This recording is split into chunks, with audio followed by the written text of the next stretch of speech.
роду, душу й тіло ми положим за нашу свободу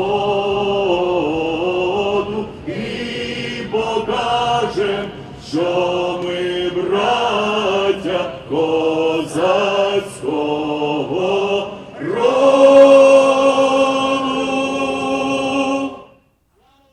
Hello and welcome to the Media Center. Today we are gathered here in order to discuss an important problem on our hands, which is the humanitarian crisis in Ukraine. My name is Dubarenka and I'm going to be your host tonight. For the past week, and actually more than a week, it's been 11th day of the Russian invasion to Ukraine, we've all been watching the news with our hearts practically being broken when we see this huge problem that Ukraine currently has on its hands. And it looks right now like they are pretty much left alone. So we are gathered today in order to discuss the ways that local people in the United States, and especially in Palo Alto, East Palo Alto, Atherton, Menlo Park, and Stanford, can help support Ukraine. And I have a very interesting guest with me in the studio today. Her name is Jeannet Kiessling, and she represents the nonprofit organization that is called Neighbors Abroad. That organization is local in Palo Alto, and it operates here since the year 1963. Jeannet specifically is focused on helping children through that organization. And I would like to give a shout out to you, Jeannet, and welcome you here. Thank you, Asia. I'm really pleased to be here. Very pleased to have you here, and please tell us a little bit about Neighbors Abroad and your role in that organization. Right. So I should probably start by saying I'm actually representing two organizations, if you will, but I'll actually, I will get to that. So Neighbors Abroad, as you said, is the organization that is charged by the city of Palo Alto to deal with Palo Alto's sister cities, and we have 8 of those all over the world. So Palo Alto has asked Neighbors Abroad, a nonprofit organization operated by volunteers, to fill these sister city relations with life. And the whole idea of sister cities came from World War II, if you will. I mean, we learned that if peoples don't know each other, right, they tend to fight. And I mean, in fact, this is against the background of what we're talking about today. It's actually a topic that is very close to why we get together tonight, right? So the idea was if people from different countries have exchange programs, get to know each other, they will be less likely to fight. So this is how it started. And it has worked wonders for Europe, where I'm from. I'm from Germany. We started 2 world wars, so we needed pretty much anything we could, any idea that we could throw ourselves at, and that helped to prevent that from ever happening again. And I think everyone in Europe would tell you sister cities have done that job. So going back to Palo Alto, when I came here in 2016 from Heidelberg, Germany, that city became the 7th sister city of Palo Alto, just as I was about to move here. Interesting. And I immediately got in touch with the organization, with the president, Bob Wenzlau. And, ever since then, I've helped on the sister city committee, and I'm in charge of Heidelberg, and I'm the vice president for Heidelberg there. So what does it all mean? I mean, we have a lot of programs going. You are probably familiar with the exchange programs that sister cities usually do, but we do other things too. We have something called the FIT program. That's Financial Intelligence for Teens. That was founded by students at Palo Alto High School. We brought that over to Europe and China. So these programs are actually happening there now through our organization. And it also works the other way, right? We learn from our neighbors abroad. So just to give you our latest idea, and that is together with our Dutch sister city, Enschede in the Netherlands, we are putting on a price, the Leonard Overdine price.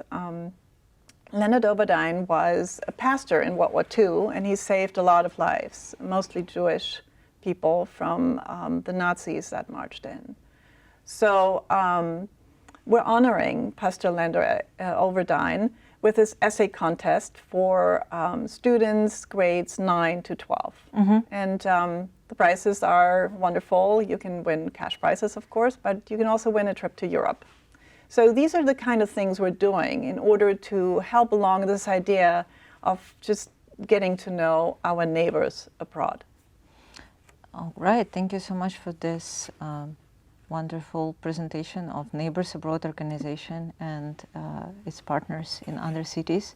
And since you partner internationally, right, what specific interest do you have with Ukraine, and what do you do for the Ukraine right now? And from what I understood from the description of your organization, specifically the donations that are getting collected by Neighbors Abroad right now, they go to the children of Ukraine. So how does that work? Yeah, so then I have to introduce the second head I'm wearing tonight, and that is a little children's organization that I have headed for more than 10 years, and that worked in the Ukraine mainly, also in Russia, but mainly in the Ukraine. I started working for them when I lived in Austria. I met the wonderful woman who started this little organization, Pascale Vaillet. She's French and dynamite and ready to just save the world. She herself adopted 5 children, 2 of them from Russia, 1 from Cambodia, 1 from the former Yugoslavia, and 1 from Afghanistan. So she really means business, right? So she decided, she's seen a lot of things when she took or try to help children to come, to adopt them. She saw how they lived in these orphanages, and she decided to do something about it.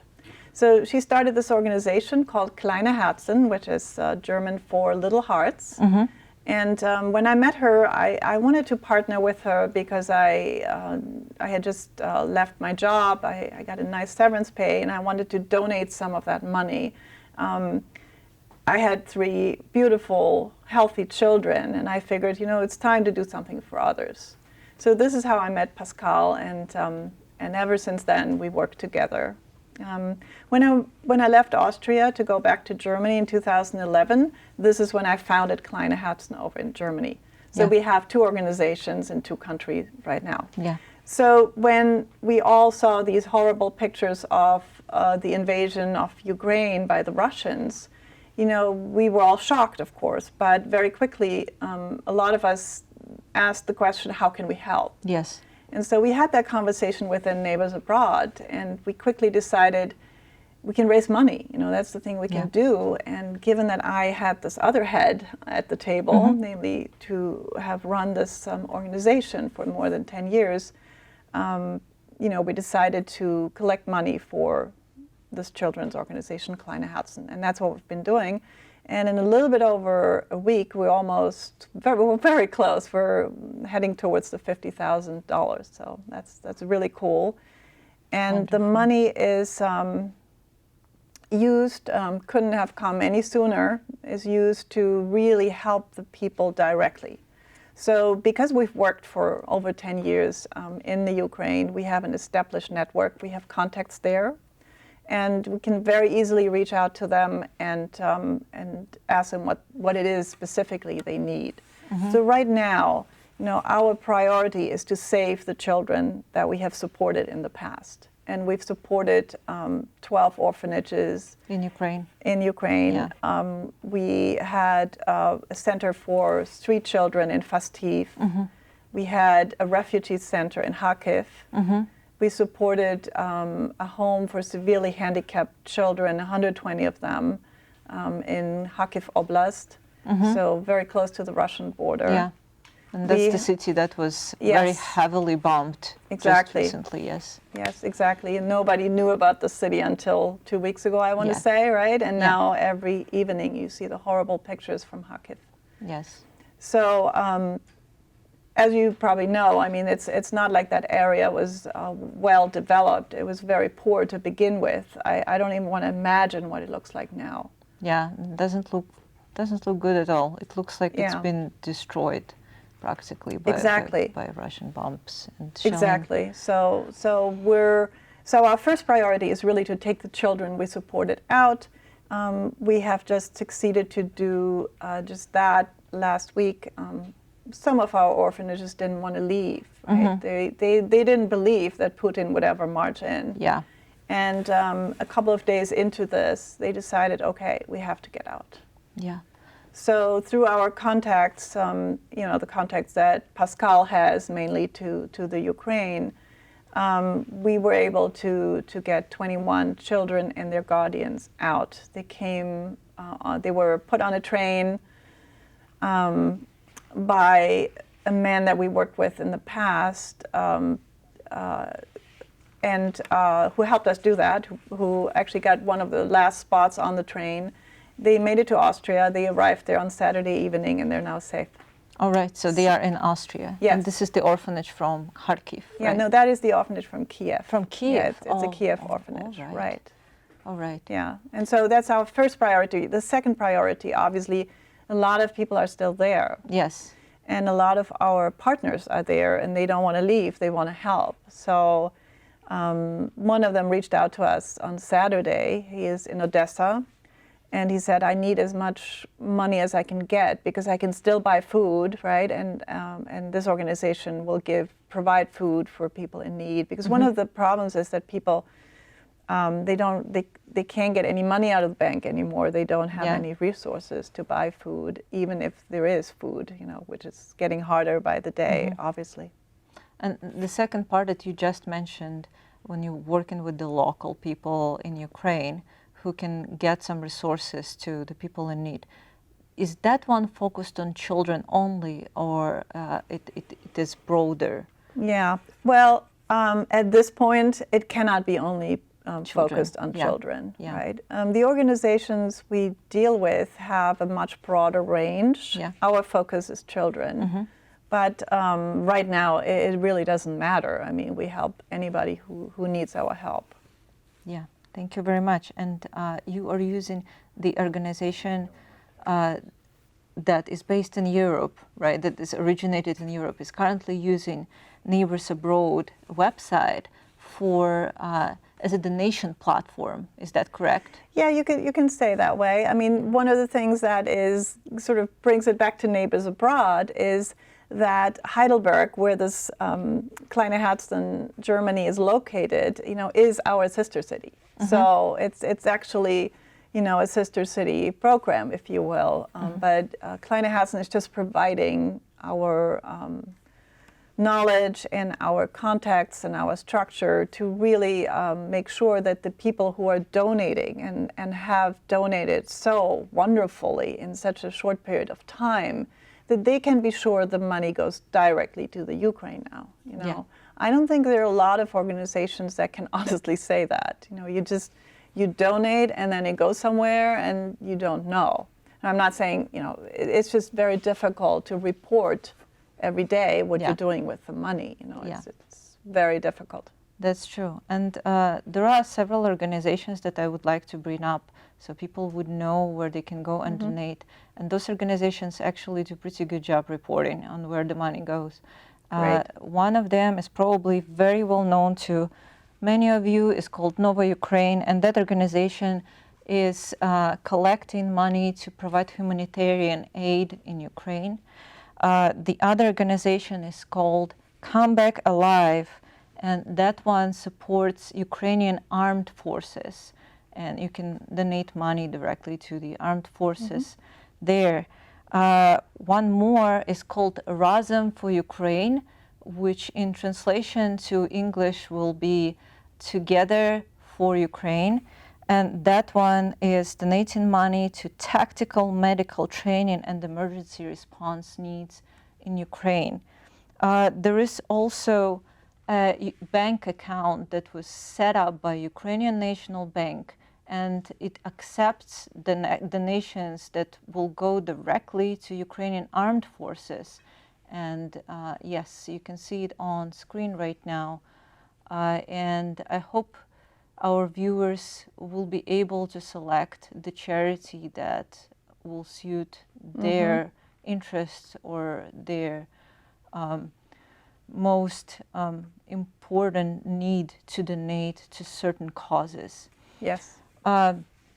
Well, that's very good that your organization supports children specifically, but what do you think will happen when the war ends with those children who were orphaned in Ukraine and who right now are also fleeing the country? And well, as you know very well, there are plenty of people who are being killed, so there probably will be even more children who lost their parents.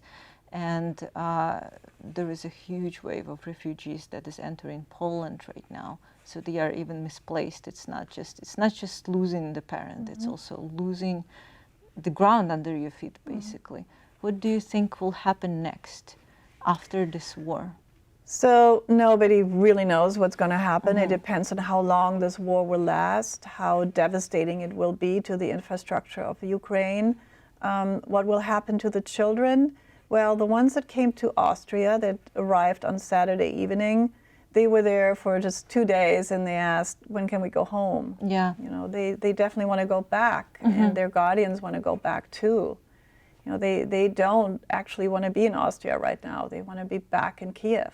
But of course that's not possible. So we don't know how long we have to support them there and how long they have to stay there, but we all hope that it's going to be fast. And of course we hope for a good solution of this war, whatever that will look like. But we are preparing for rebuilding already. Yeah, it's a good idea because you can see how much damage actually was done. And it's just horrible. It's horrific. I've been to Ukraine myself several times. I've been to Kiev, and it's a beautiful city. And well, so far it's standing, but looking at how Russian forces are treating other cities and towns across Ukraine, I cannot imagine how difficult it will be to rebuild.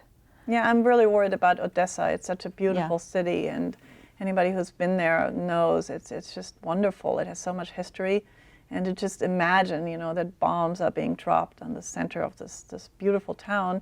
I don't even want to think about the people there, obviously, but that's another thing, you know, the way the infrastructure is destroyed, and we saw what the Russians are doing in Syria, you know, bombing everything to the ground. Yes. So unfortunately, I think we have to prepare for that. Yes, that is very true.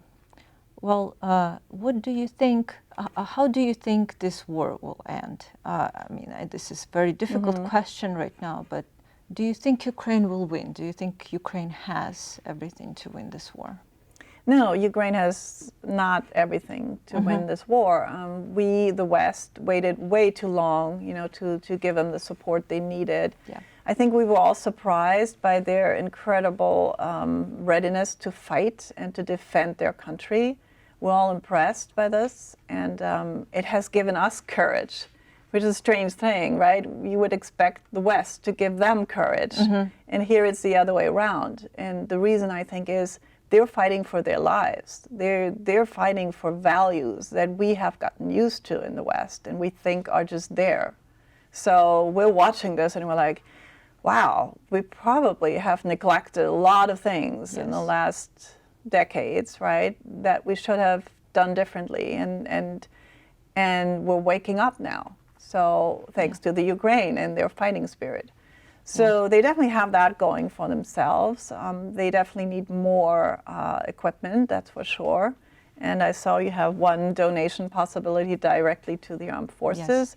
I think what they need in order to have a fighting chance, as they say, right, is airplanes. Yeah. So for sure. That's tricky because it could be considered, if NATO countries bring in airplanes, you know, that could be considered as NATO's involvement in the war. Yeah, but at the same time, I'm sorry to interrupt you. I believe that Putin already had said that, the sanctions are the equivalent of war. So in some way, he already sees that as the war that involves other countries. Yeah, there are people who are actually saying World War III has already started. Yes, You know, yes. so Ukrainians you're absolutely right. themselves say that Yeah. as well. Yeah. And I don't think that we should talk about anymore what we should not do in order to not provoke this guy, right? It doesn't matter. I mean, He already made his mind. Yes, exactly. There is no way you can stop him. That's right. Yeah. It can only get worse if we don't get together and help each other. Exactly. And you know, you said some beautiful words about Ukrainian strong spirit for the democracy that they just recently got, and they've been fighting for it for a very long time, and it's been always fight with Russia, but not a violent fight for a while until 2014 when there was a Maidan revolution, or revolution of dignity as they call it. And yes, Ukrainians know what they're fighting for. They don't want to give up that free society that they were dying for. In 2014, there were 100 people that died during that revolution, and they're called the Sky 100, like, or the Heaven 100, meaning those are the people who suffered and they gave up their lives for freedom. And you know, just on Saturday, I was at the protest to support Ukraine. Well, the protest was called Cancel Russia, Save Ukraine, but there was one beautiful thing that happened there. You know, people who gathered there, not just Ukrainians, but also people from Georgia, from Belarus, from Azerbaijan, from Hong Kong, by the way, from Vietnam, all those people were standing together. And in the beginning of the event, everybody was singing the national anthem of Ukraine. And there are words there that are very powerful and so truthful. They're specifically powerful because they are truthful. It says basically, we will lay our soul and our body for our freedom. And this is precisely what is happening right now. At that support rally, there were also other things that being said, and we have some footage actually from that rally. Stop Russia! Stop Russia! Stop Russia! Stop Russia! Stop Russia! Stop Russia! Today, in the heart of Silicon Valley, we are asking all the companies in Silicon Valley and around the world to immediately cease any business with Russia. Stop business with Russia. Stop business with Russia! Stop business with Russia. Stand with Ukraine! Stand with Ukraine! Stand with California stands with Ukraine. California stands with Ukraine! California stands with Ukraine!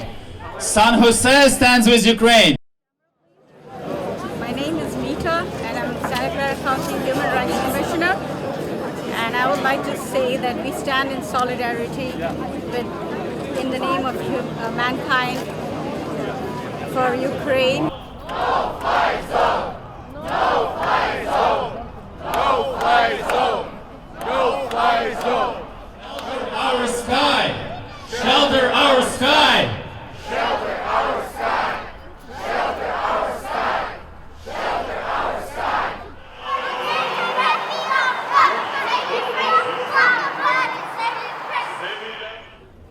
I've come to the Dnieper River, so my spirit will not die. And in my eyes I see myself as if my father, Taras. As summer lightning falls without you, my Ukraine, I would die. And with your love I can embrace all the peoples and nations of the world. How the sweet smelling fragrance of the Dnieper waves as hay, and in the distance I see the steppes. Ukraine, my Ukraine, in this world I live for you. You've mentioned before the show that your actual degree is in political science. Is that correct? Yes, that's correct. In international relations, actually, yes. International and I actually worked relations. for the German Defense Ministry, so I do have a little bit of background here. Yeah, there you go. So that is something, there is something that you may want to share with us regarding what is going on right now with the European Union and NATO and United States response to this conflict in Ukraine. You mentioned before that you don't think that this is enough, but do you think there is something else that can be done? Well, that is obviously the million-dollar question. You know, what can we do? Nobody, of course, wants a nuclear war. Yeah. And is it a real threat? Who knows what this, okay, I can't say that word on television now, what this person in the Kremlin would be doing. You know, we don't know. He seems to, if you ask me, have lost his mind a little bit. So, or not even a little bit, he lost his mind. So it's very difficult and a very dangerous situation, because if someone lost his mind, then he cannot be, we cannot exactly know what to do, right? And how he reacts to that. But going back to your question, what can we do? I think there is probably and hopefully things that are going on that we don't know about, right? So the official channels, that's one thing.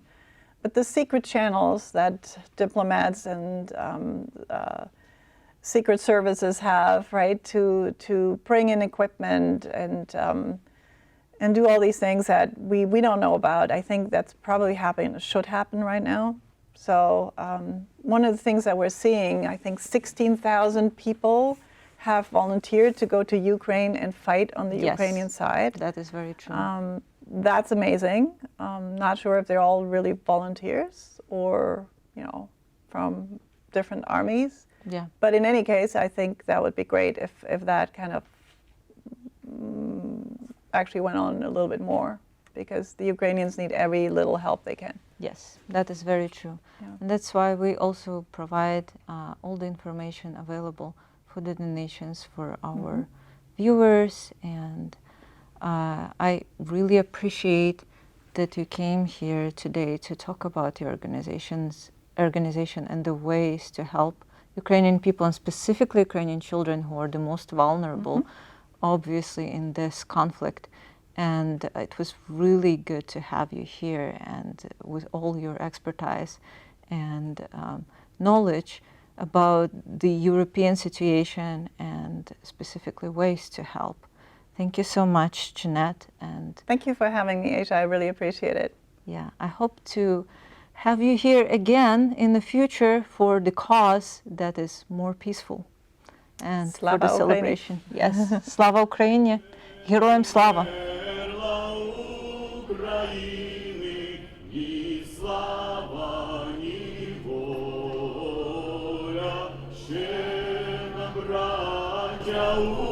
Українці, усміхне.